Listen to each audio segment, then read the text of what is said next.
Mark Boen and his wife Diane started Bluebird Gardens in 1978 on 10 acres of land with a Troy-built tiller, a garden wave cart, and a Ford Pinto.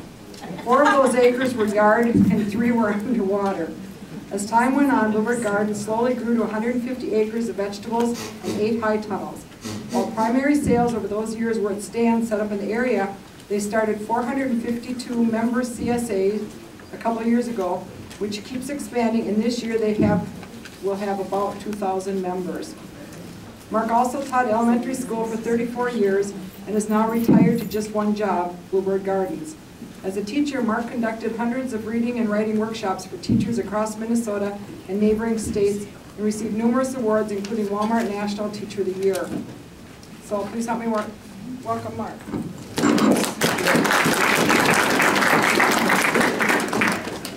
Thank you. Good morning. You're all back. Good to see you. What a celebration. I wouldn't miss the Minnesota Fruit and Vegetable Growers Conference for anything. And we're going to talk about building the house for the biology, which is one of the most exciting things that's happened on our farm in the last 3.5 decades. This is how we started, yes, with the Ford Pinto isn't shown, but there we were with the stand. 1978, what a terrible time to begin a vegetable business. Everybody had their own garden. And so that's why I could sit in the chair with my little dog, because the cars on Main Street just drove by back and forth. But we had more persistence than anything, so we hung in there and we started getting members. They stopped raising their own gardens because we were their garden. And so our stands grew for a little bit of time. We had self-serve stands where our business tripled because we were accessible. We are out in many, many locations, and people from all over the world, well, yeah, they would take pictures of that. Like, is there a place where people could be that good, where a self-serve stand would work? Yes, Fergus Falls. There's a bumper sticker for Fergus Falls. It's Fergus Falls, old people, geese, and police, but it's good people. But then we started the CSA. I tell you, we just absolutely love it. What a way to connect people with the farm where their food is grown. And so yesterday, Jim Lacey and I did a full day in service on CSAs, and what a beautiful way that is to connect. But we have to think outside the box. I mean, we have to just connect those people to the farm. We have to lead them along in healthful eating, and for us, it's been absolutely wonderful. So our farm evolution is there. Our growth looks reckless, but really we're just transferring what we used to raise, into our CSA. So it's carefully planned, and my biggest question always is making sure that everybody's connected and happy, and that's the challenge with the CSA. It's so much more than just a box. The neat thing about Minnesota Grown, I tell you, Minnesota Grown has just helped us evolve. We should all stop by the main booth and give Marilyn Johnson like a hug, because I don't know if anyone knows the agony and work she goes through, to pull this off. And probably the granddaddy of the whole Minnesota Grown is right here, Terry Nennick. We have to give him like a hand. Is he here right now? Yeah, there he is, yeah.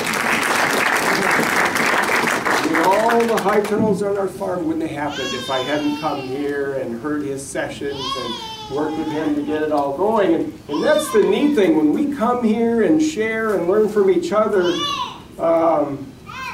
we all get better. And so really, when we all do well, we all do well, and so we're in this together, we're not competing with each other at all, and that's the neat thing. This is our brassica field last year. We planted it with a water wheel planter. We got it through David Berkey at Ag Resource. More good stuff in it for the boxes came out of that field. No herbicide. Spinosad as the organic pesticide. It was wonderful. And so you can see that farmers markets and CSAs are growing. I mean, we're in the right place at the right time. And some people think the market might be flooded. There's 85 CSAs now in Minnesota. Just dramatic, dramatic growth. But if you look at the populations, there's 5 million people just in Minnesota. Almost 3 million in the Twin Cities. The Fargo-Moorhead area we serve has about 200,000. And so if 85 CSAs, you know, had like 200 members each, what it boils down to is less than 1% of the state of Minnesota is taking part in a CSA membership. So, and we can't begin to think that the market's flooded. You know, it's just we have to rise up and take our members through the process so that they want to do it again next year. Or for us in Fargo-Moorhead, which is 70% of our membership, we're only at 1% of people in Fargo-Moorhead, you know? And so we're just beginning to scratch the surface. And so really our main point yesterday was, instead of just a traditional box, each of our farms has to rise up and have its own niche. Did you know that life is a niche and then you die? Did you know that? Or if two little niches had a son, he'd be son, I mean, I'm not sure, a son of something, but but our first niche is shown on 5 signs that are spaced out on our land as people drive to our farm. And so the first one says Bluebird Gardens. CSA. This always gets me because this is so profound. It's more than empty words. Welcome to your farm. And that's what we want our CSAs to know, is that our farm is your farm. And repeatedly in my emails, from your farm, you know? And it's not empty words. So in our CSA, our niche is, hey, we want to invite our members to our farm to have harvest events. So they come to the farm, and this is beside the box, and they stock up for winter. They make a memory with their family on the farm. Actually, there's more little kids knowing now where their food comes from. And young women addicted to canning, they found out from Grandma, how do you do this, you know? And so they're eating our food year-round. And so it's just the fun connection, and that's our niche, but we're going to each find our own niche for our farm. We have the magic woods. We invite our members, hey, this is your farm. You picnic there, you camp there, you can get married there. I mean, you can get buried there. It doesn't matter, whatever you want, it's your farm. But then, this is what we're going to talk about this morning. When you drive away from our farm, on the other side of the signs, they read this message.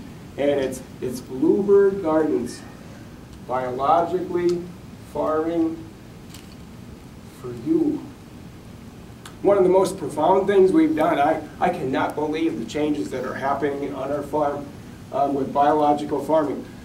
Last week I was at the Minnesota Organic Conference, and you know, they were talking about, the keynote speaker was talking about how the health of dairy cows is declining over the decades, and they can't even conceive anymore because the health is going downhill. And he was showing too how food value that the cows eat is going down. It's more energy, less protein, less nutrients. And when you heard Dr. Levine this morning, his maps of how our health, how we're getting more obese, fits exactly with what's happening to the cows, you know. And it made me think, well, the studies on Roundup now show that it locks up all the minerals in the soil, so the food becomes more empty, you know.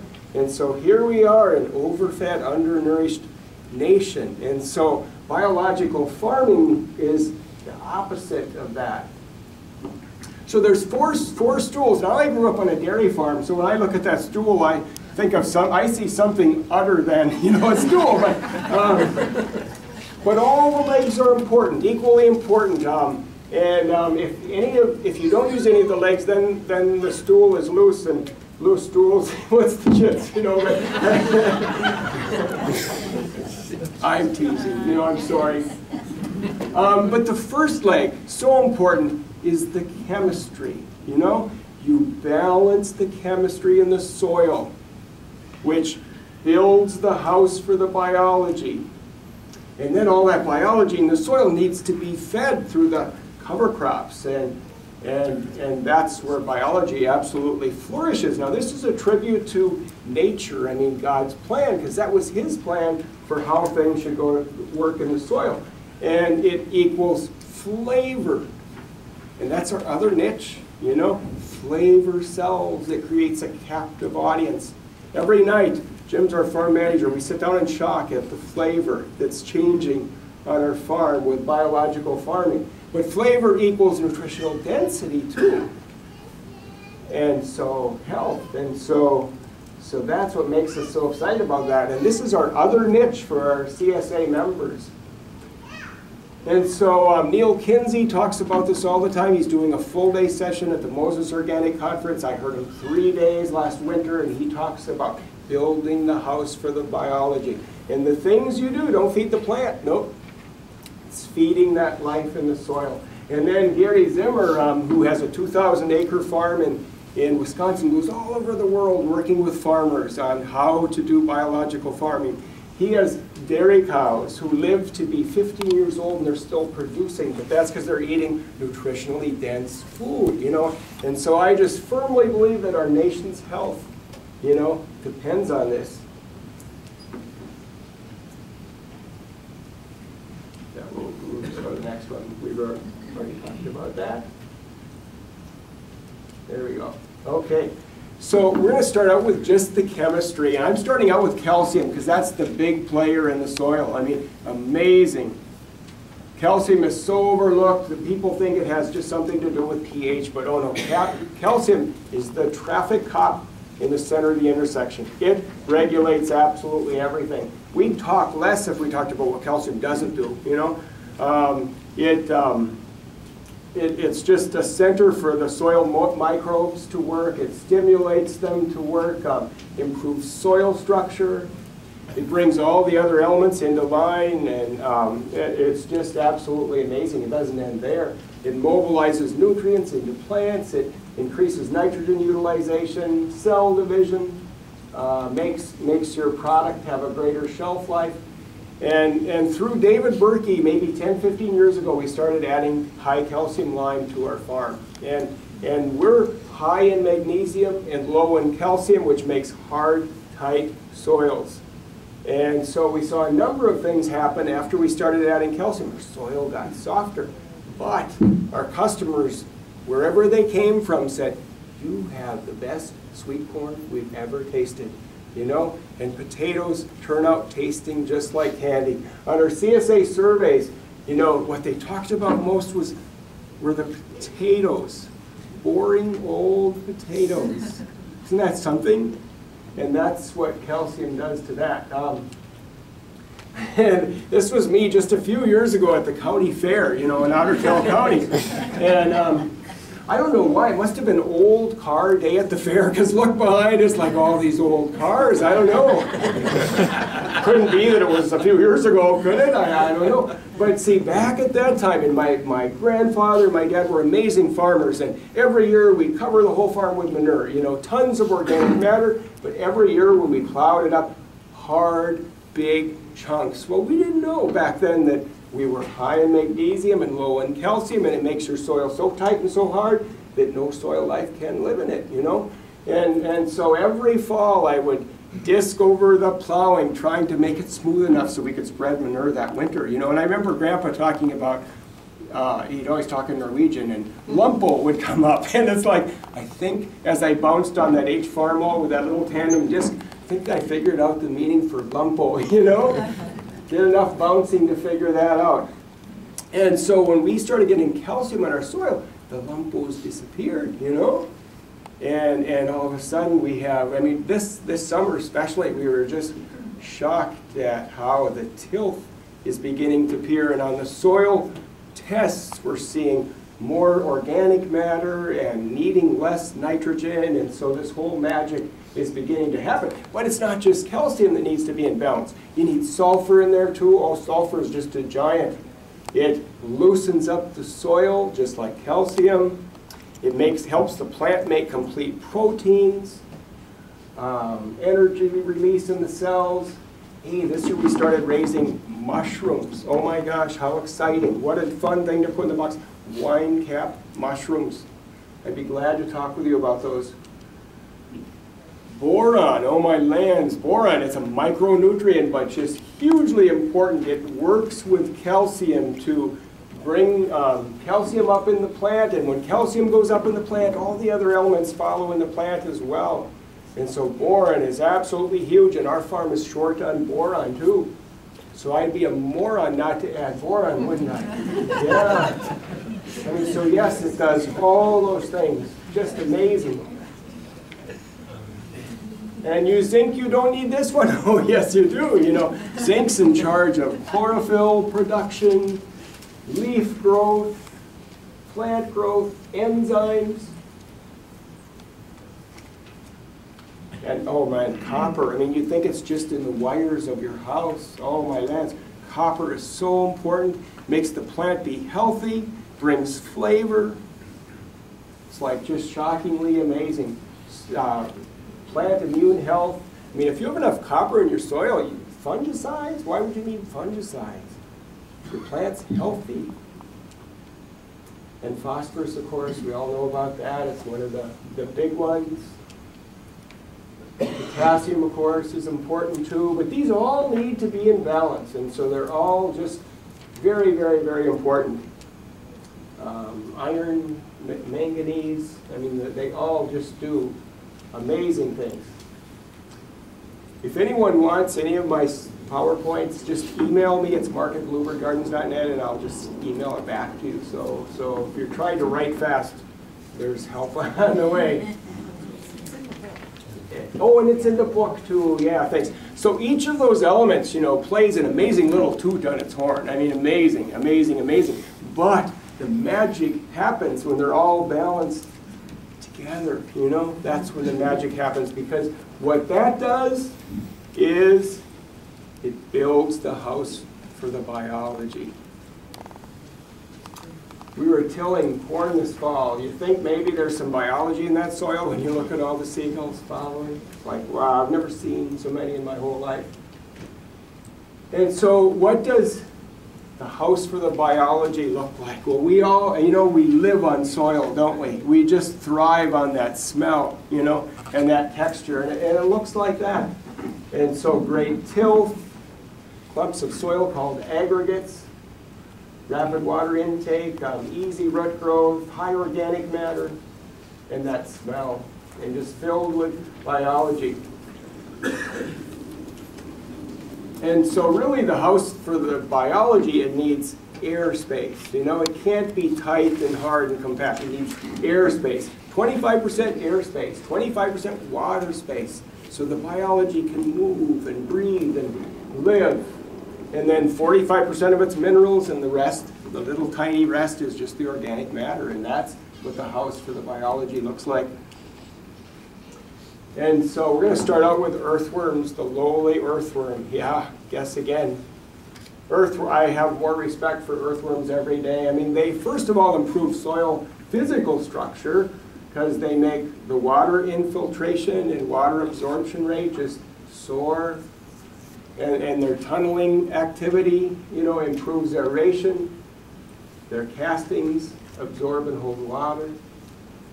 25 earthworms per square foot equals 1 million per acre, which produces 40 tons of castings daily, you know. And what comes out of the back end of an earthworm is 10 times more nutrient dense than what went in. Like, holy crap, huh? Improves soil fertility. Oh my lands, they're magic. It's like, you think God was thinking? I mean, does he have a plan or what? Oh, he has a plan.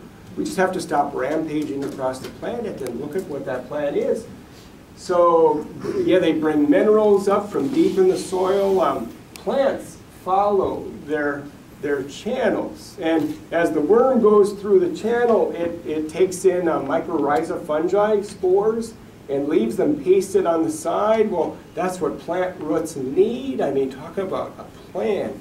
Absolutely amazing. They chelate minerals. They create plant growth stimulants. They're called auxins. Farmers way back used auxins, remember? and they're just rich in nutrients. And then plant growth and health, I mean, they're magic. They increase yields by 25 to 300%. It's like, oh my lands. And they create conditions that aren't good for harmful pathogens. And so, yeah, it's just shockingly amazing. When you might have come in and you were seeing a YouTube playing, and I teach a sustainable food production class at M State in Fergus, and we were out on our farm, and anyway, their goal was to depict biological farming and all the different aspects of it. And so all those YouTubes are on our website, bluebirdgardens.net, and you might want to watch those. And anyway, in that class we did soil count, earthworm counts across our farm, and found that we had and it was dry. I didn't expect to find any, but we had like 23 per square foot on our farm. And if you have that many, you know, they are doing all that incredible work. Now, if it were wet, I think the number would have doubled. But yeah, they suppress weed growth. They eat weed seeds. They make it hard for weeds to grow. It's just like everything is working together. And they clean up dangerous chemicals in the soil. They will eat the carbon chains, you know, of herbicides in the past. And so their first job is to clean up the soil, detoxify it. Their next job is to eat the matter that's in the soil, and then their last job is to feed the plant. So that's pretty cool. So amazing. They improve water absorption. Their castings don't disappear when water hits them because they are held together.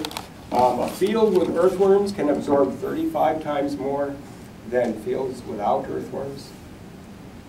And with earthworms, a 2-inch rain can be absorbed in 12 minutes, and without it, it takes 12 hours. And so 1 million earthworms per acre make the equivalent of 4,000 feet of 6-inch rain per acre. And we're seeing that happen. Well, we used to think bacteria were bad, but oh, my lands in the soil, they're absolutely amazing. The concentrations of bacteria by the plant root are like thousands of times bigger than outside of that area, because plants give off exudates which summon the bacteria to come. I mean, talk about communication within the soil. Think what's happening under our feet that we don't even see or will ever even know. And so, yep, they decompose the raw organic matter and produce humus, which is the center of it all. They release nutrients in the soil. The mineral particles. In fact, things really can't be used by the plant till bacteria use it first. And so they temporarily, though, will tie up the nutrients, and which keeps them then from leaching. They produce plant growth stimulants. They protect roots from disease. They improve soil structure, increase water uptake, retention and drainage, and they break down toxic chemicals, just like earthworms. I mean, it's almost the same song. Fungi. Some people call them fungi. Anyone in here married to a fungi? Do they exist anymore? I don't know. No one was nodding when I said they was, no, they don't. Yeah, mycorrhiza fungi work right with the plant. They grow into the plant root, and they work with the plant, and they go way beyond the root to nab stuff for the plant. And then the plant is giving off these exudates, which are kind of like snot, you know, and the bacteria and the fungi are just gobbling it up. Talk about working together, harmony. I mean, just what a stunning plan.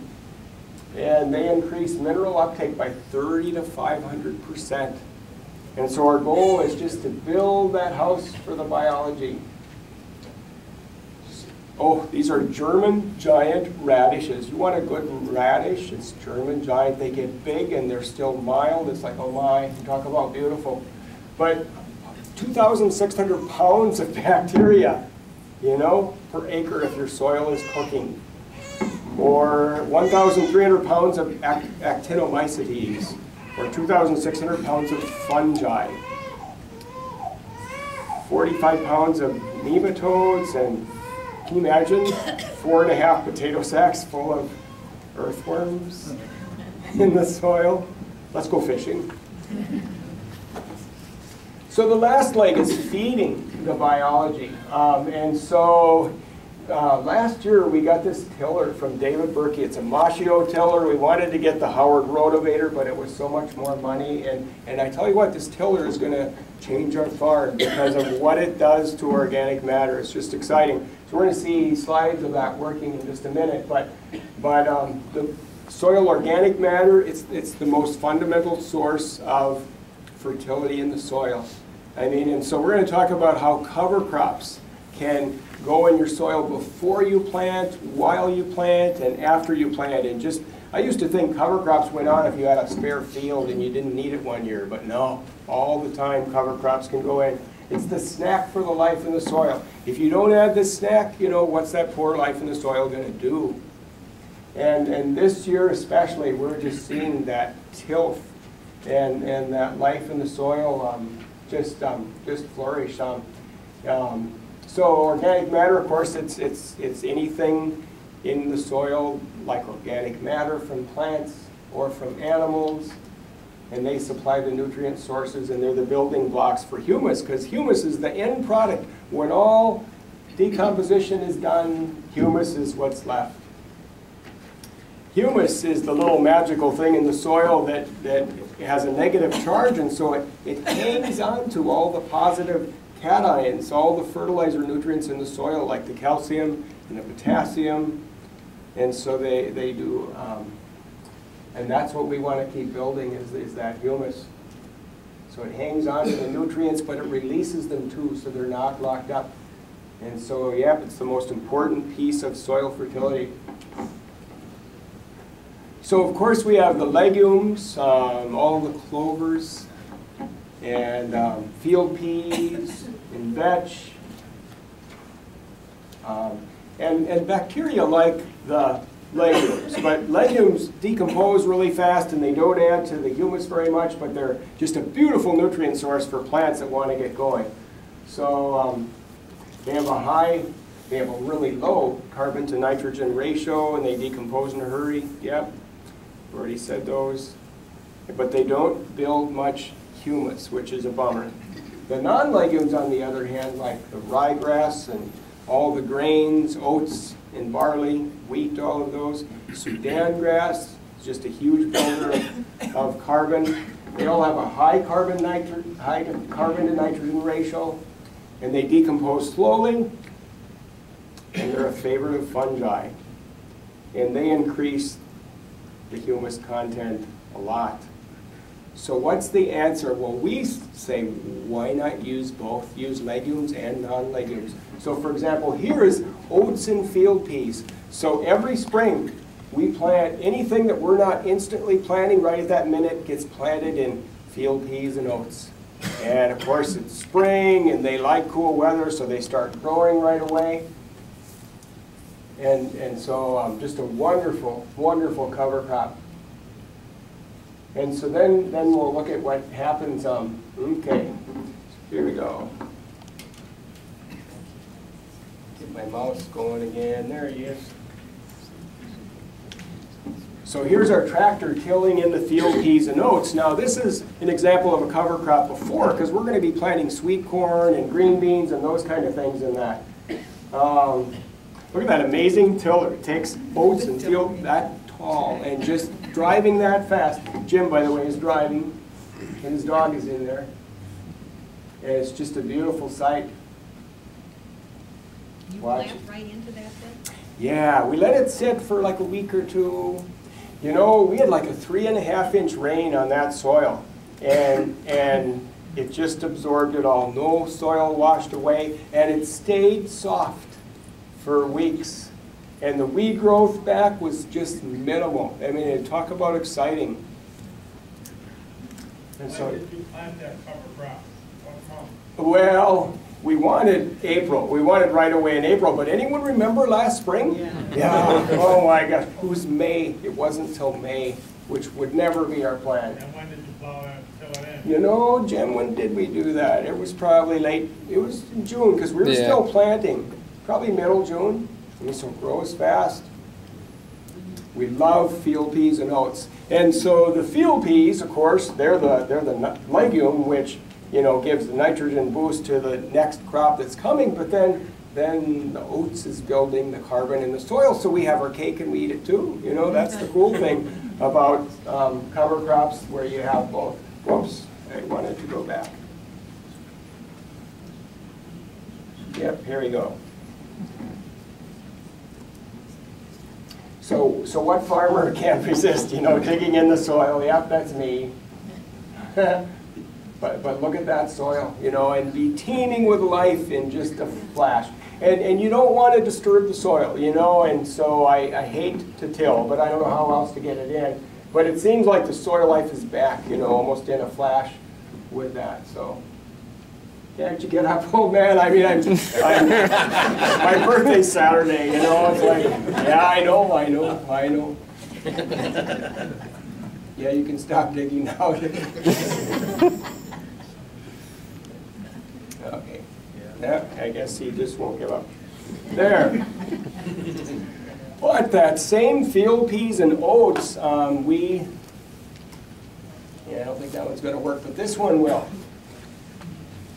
Here we're weeding in our pumpkin and squash field. This was actually squash. But look on both sides, it's field peas and oats. And so we would, in that oats field, we would till strips and we planted the squash and the pumpkins and the melons or the tomatoes or whatever. And then this field peas and oats is going to get crimped.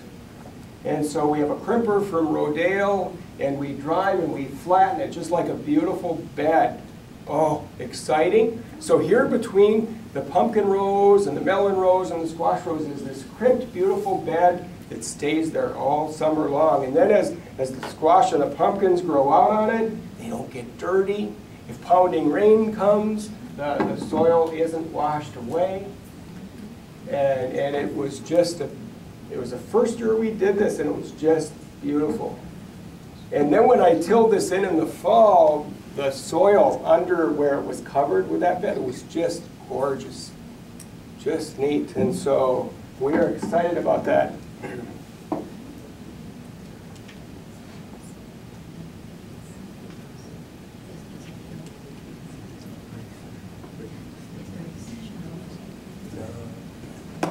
Doesn't want to move ahead. There we go. So we found another cover crop that we're just excited about. It's the nitro mix. It has 10 different plants in one planting. So you can see, and there it is right there. In fact, beyond it is, we had just tilled a bunch of it under. Look at that beautiful soil. And so it has the legumes. Yes? What's the cover crop between the squash? That was field peas and oats. Yeah, but you could also do vetch and rye. Yeah, exciting. But in this particular cover crop, and we use this one after planting, this whole field had been peas. And then when we just the peas under, we planted this nitro mix. We got it from our country store. It's from Agassiz Seeds. And so it has the legumes, which are the field peas, the vetch, the Berseem clover, cowpeas. And the non-legumes, the millet, the oats, oh, sunflowers, the carbon in those sunflowers, you could just see it. And then it had the brassicas too. I mean, brassicas, don't forget brassicas in your cover crop. Those field radishes, oh, they had to be that thick, you know, and went deep into the soil. They penetrate hardpan, they scavenge nitrogen. Amazing. And field turnips were in there too. They got absolutely huge.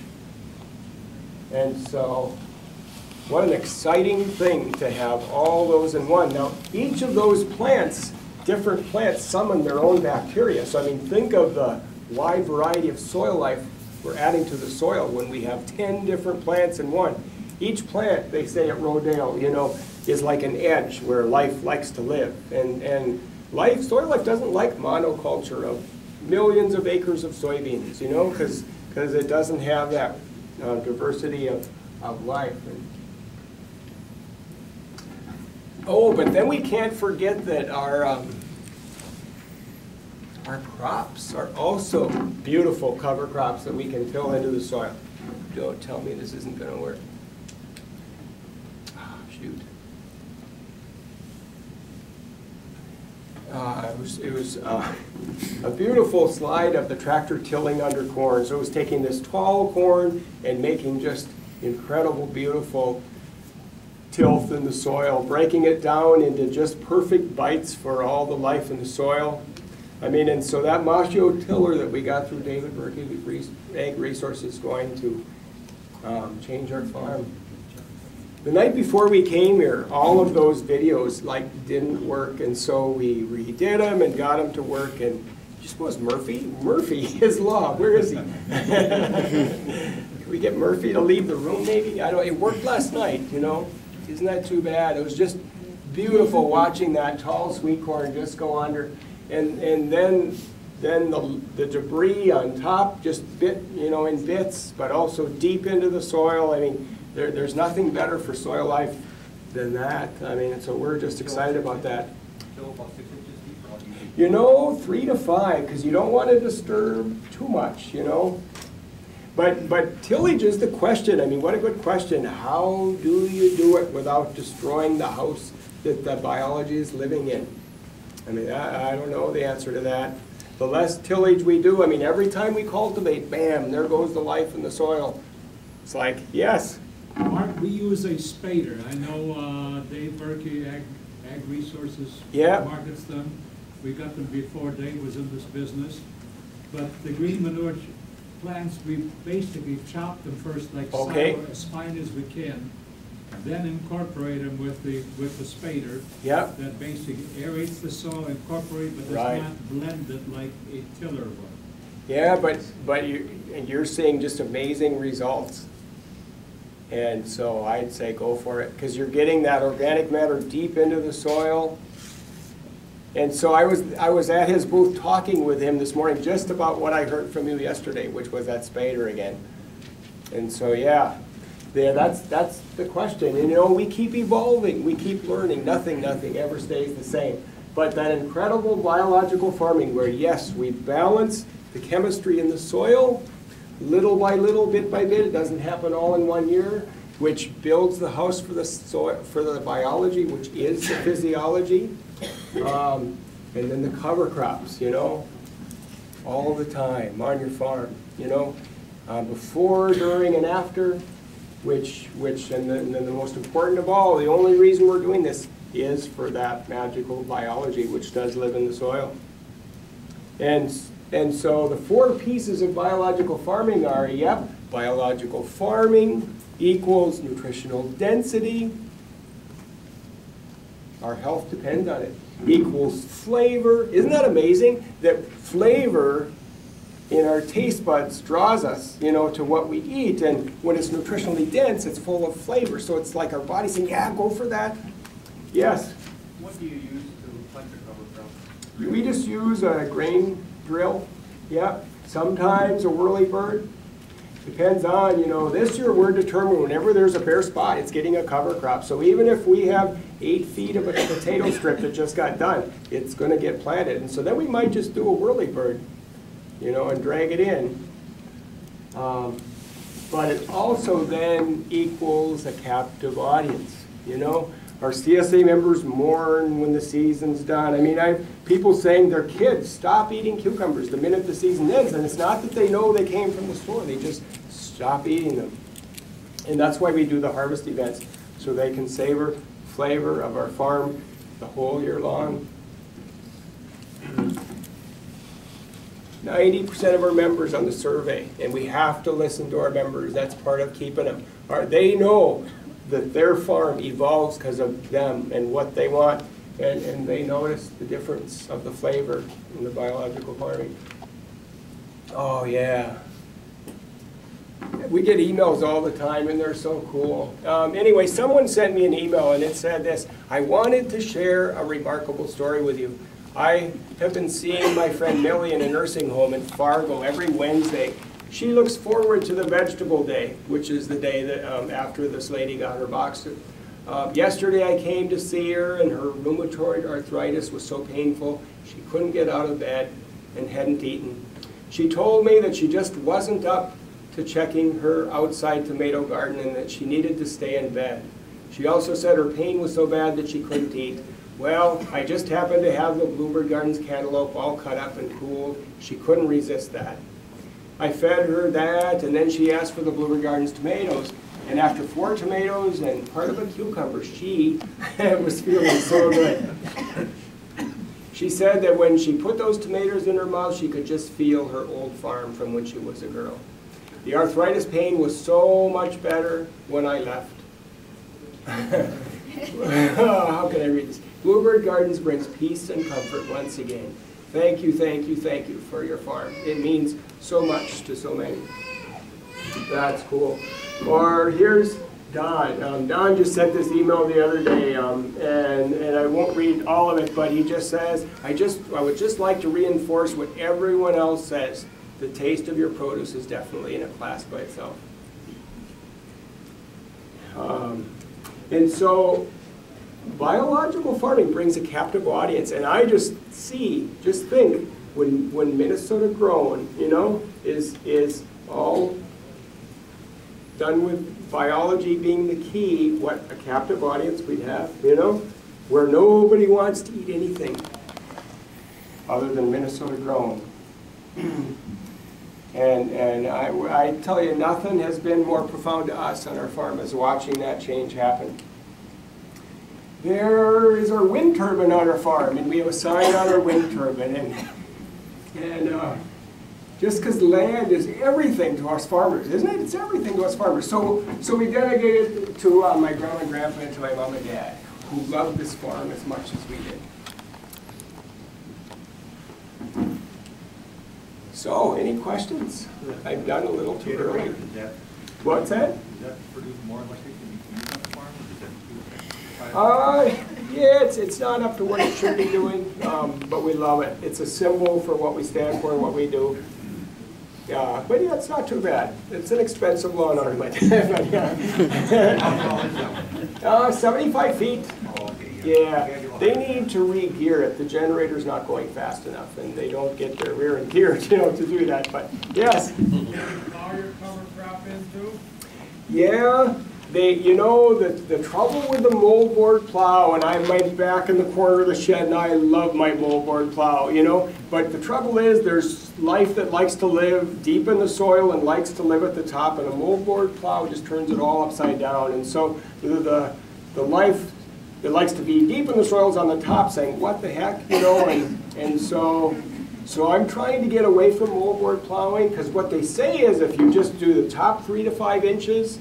Not only will you be dragging up new weeds all the time, but then that life in the soil can stay there, and all those little earthworm channels stay there. But then I like Paul's idea of the spader, you know, too. So I mean, who knows? Who knows? There are times you have to bring out the plow, like a fall a year ago when it didn't stop raining and I had all that debris on the top. There was nothing I could do but to plow it all under. And we had a beautiful spring, you know, working in that soil. So, yeah, you know, gut level feeling, do what you think, is a good question. Any others? Yeah. What do you think about chasing the rippers in the fall, going down?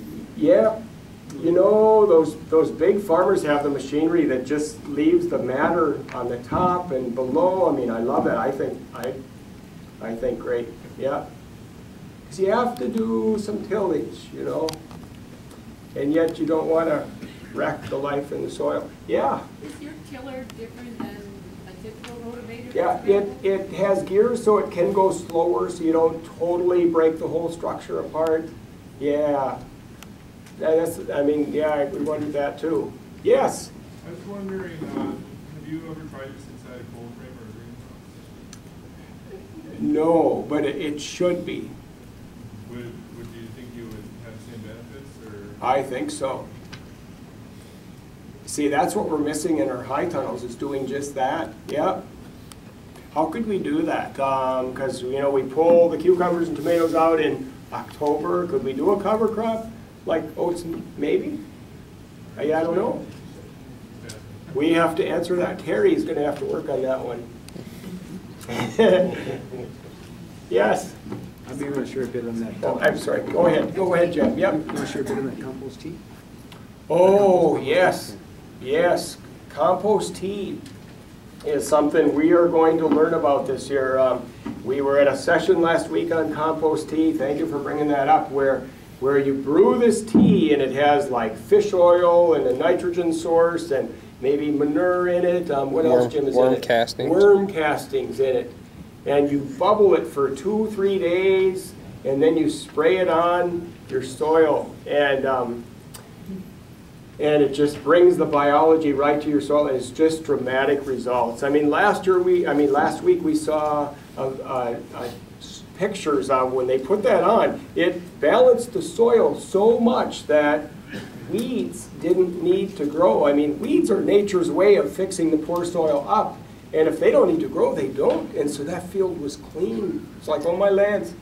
Nature's best, though, those guys are outside the box all the time, but they have now a mixture of soil life that you can spray on, and it goes right through, and it's anaerobic even, and it goes right through the plant when you foliar feed it into the soil. I mean, and they had through a microscope pictures of it going just here last week. I mean, just amazing. And so compost tea, absolutely. And you had a question too. What type of cover crops would work best on very sandy soil? I'd say you want to build all the carbon you can. I mean, I think that nitro mix is just supreme. It covers every base in the whole world, but field peas and oats would be good too. Yeah, great. Beautiful questions. Yes? Is there a difference between tilling in or incorporating the cover crop when it's green versus mowing it off and tilling it when it's dry? Right. Yep, yep. I called the company on the nitro mix, and they said if you want the most nitrogen, boy, you put it in when it's just about to reproduce, and so before those beautiful sunflower heads come out. We want to build carbon too, though, as fast as we can, and so we tilled some under at that perfect stage. Most of it went under at that stage, but we're doing an experiment. We tilled some under when it was quite mature, and then we left some over winter. Hey, what happens if you leave it over winter, you know? And so we're going to see what happens to the tilth of the soil in all those cases. Yeah. Other great questions. You know, we have a little time. I'm going to put that YouTube on. It is so classy.